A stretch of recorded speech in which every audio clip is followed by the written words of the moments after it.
The Sheepsquatch is an old West Virginia legend that actually goes back to the 1800s. Now, people describe the Sheepsquatch as this large Bigfoot like creature with white fur, the horns of a ram, and these very sharp fangs. Now, this particular story comes from the 1920s in Boone County, West Virginia.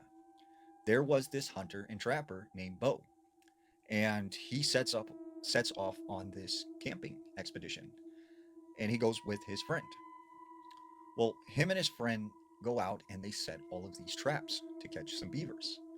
When they get back to their campsite, they discover that something has been through there. And they don't find any evidence that it was any kind of animal, but they found these very large footprints. They weren't human, they weren't animal, they weren't anything that they'd ever seen before. And at the time, they were thinking, well, maybe it was just like black bear or something. So that night, they go to bed and they're in their tents. And Bo wakes up to the sound of something outside of his tent. And in through the flap of his tent looks this very large beast. And he grabs his rifle and he fires 3 shots at this thing. This thing takes off angrily into the woods, screaming.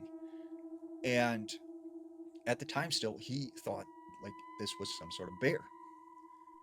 So the next day, they go out and they check the traps.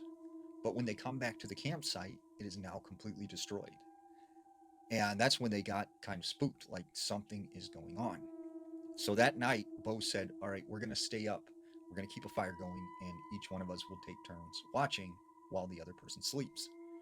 Except that night, they didn't get any sleep because something was stalking them through the woods, and they would fire shots at this thing. It would run off, and then it would come back. So the next morning, Bo's like, you know what? We're getting out of here. We're going to get the traps, and we're going to leave. Meet me back at the campsite. So he goes out, and they start getting these traps. He gets back to the campsite first. His buddy never returns.